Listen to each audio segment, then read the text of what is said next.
This is the Twin City News Around Town. A closer look at the people, places, and events around Batesburg, Leesville, Gilbert, and the Ridge. Presented by the Twin City News, Batesburg, Leesville's community journalism since 1925.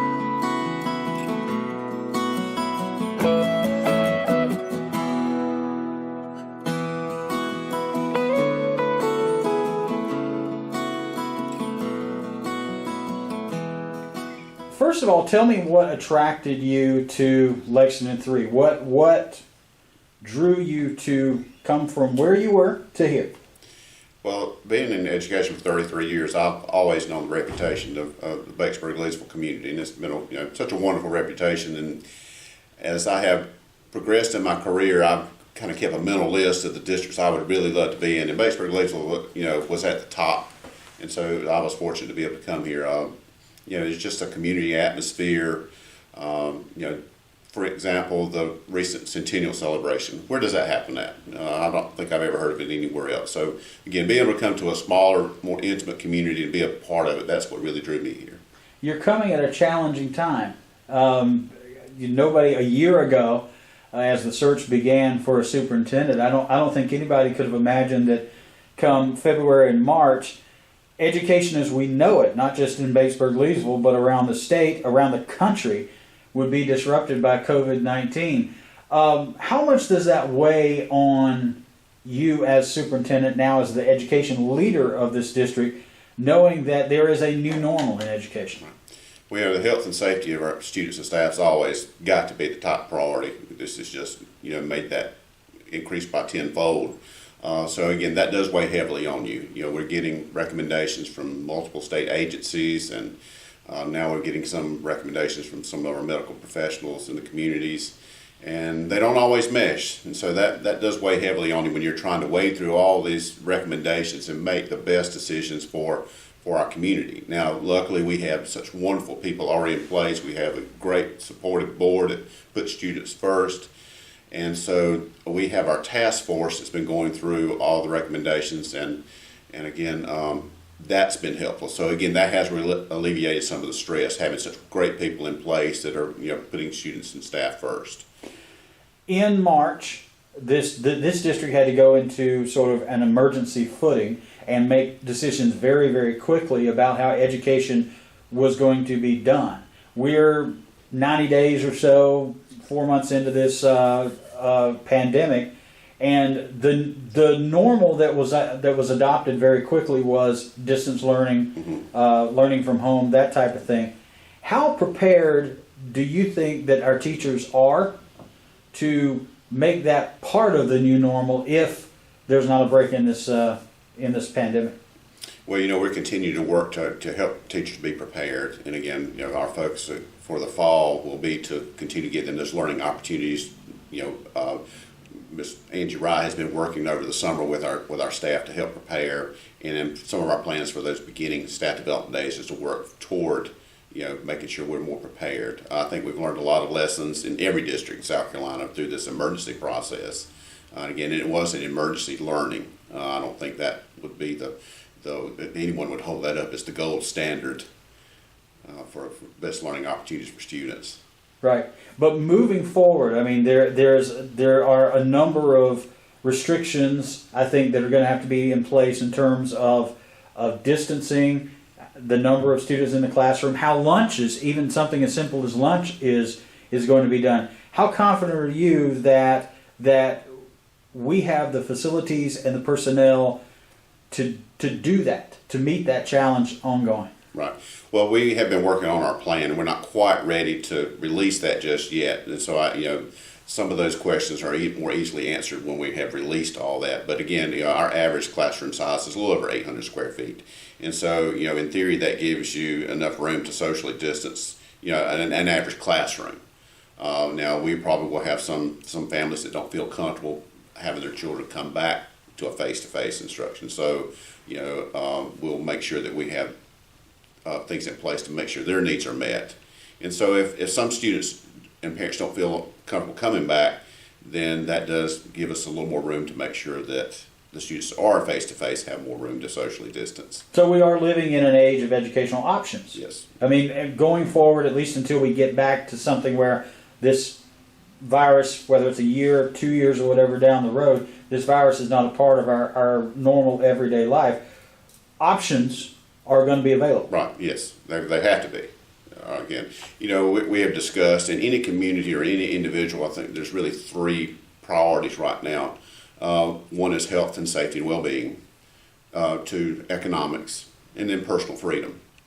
So our team has been tasked with trying to balance those three priorities. And in every individual, there's always going to be one dominant, and it's going to shift as situations shift. So we've got to try to make sure in our plan we try our best to address whatever dominant priority our families have in this community at this time. Let's take the 30,000-foot view of the district and you as the new leader. I would argue that you have a challenge unlike any other superintendent ever in the history of this school district coming in. What are your goals? What's your big picture goals for education in Lexington Three? Well, I think that has to adjust with the times. My first goal again is to health and safety, making sure that we navigate to get our students back into a face-to-face instructional method or mode, and then facilities. We want to continue the good work that's already been done to upgrade facilities, and then on my heart has always been the need to eliminate the achievement gap, and I think we do that through making sure that we stress the importance of reading and making sure that we develop proficient readers. Statistically, our research shows that proficient readers are 5 times more likely to graduate from high school, and there you have a 70% higher test scores in achievement in math and science. So that's my big picture: is health and safety, navigating, coming back to school, facilities, and then the achievement gap. Beyond the elephant in the room, which is the virus, what do you see as the biggest challenges facing Lexington Three? Well, again, I think it's been identified as facilities. Continue to try to bring those up to standard. A lot of people have done a lot of good work there. We have great people in place. Instruction is sound. I just think we again need the elephant for anybody is this achievement gap. Right. You brought up facilities. We are in this season where we may be headed toward a referendum on a high school or other facilities. How confident are you that this district can put on the table something that the voters in Lexington 3 can embrace? Really, I work for the board, and it would be unprofessional for me to speak for the board. Right. So, referendum questions would be, I think, appropriate for the board to answer. Yeah, but whatever goals they set for me, though, I will do my best to fulfill whatever their vision and their goals that they have set forth this district. You are key, and you're a central person in identifying the needs. However, right. How critical would you say that the need for a new high school, or at least a vastly renovated high school here, is in Lexington 3? Looking at the facilities study that has been done, there is need to upgrade our facilities. Now, does that mean build a new high school, or does it mean to continue to upgrade? I'm not ready to make that call at this point. I haven't only been on the job for 2 days. I think that would not be that would be poor judgment to make that snap judgment. Something you want to grow into after other than being here a couple 3 days. How about professional development? And particularly in this age when recruitment and retention is a hot button issue in education. How do you go about preparing Lexington 3 for recruiting and retaining the best educators? During the search process and the interview process, the board asked me a similar question, and I told them, I said, everybody puts recruitment ahead of retention, and I think that's backwards. I actually said that you can't out-recruit poor retention.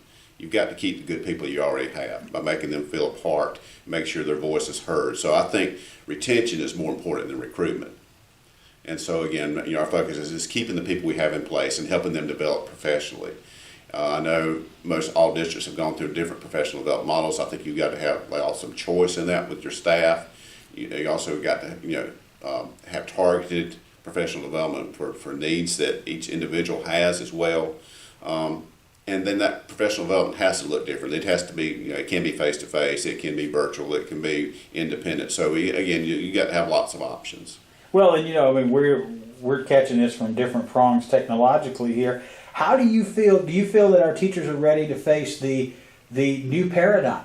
In terms of professional development, staff development, training, where they are in their current skill sets and things like that. How prepared or how confident do you feel that our teachers are ready to meet that challenge technologically, or can be made ready to meet that challenge technologically? Well, teachers love children, and then they love their subject and their content, and they're always going to rise to the occasion. So I feel confident that our teachers will, and I also know that Lexington Three is ahead of the curve because they have been in part of the e-learning pilot district. So again, they're ahead of most districts. And in fact, we're just recently were notified that we're actually going to be mentoring some other districts who are getting ready to go through the process. So I feel good that we're, as a district, are ahead of a lot of districts for e-learning. Well, we've got immediate challenges ahead of us here in Lexington 3. The search has been, and they have found a permanent superintendent for this district. Let's visioneer a little bit. Where would you, as the new superintendent, like to see Lexington 3 in 5 years? Well, again, I would like to see our facilities, adequate, good facilities for our staff and students to come to work every day, to look forward to coming to work.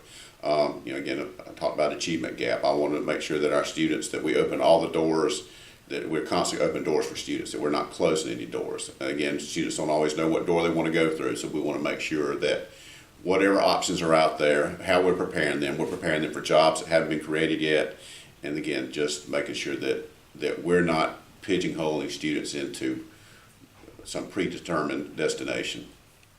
All right, what's your favorite thing about Lexington 3? Oh my goodness, it would be like I said, the community feel. Coming in as a new superintendent, I've not got to be able to do the things that I would want to do as far as going ahead and getting to know more people and meeting with people individually like I had planned to do.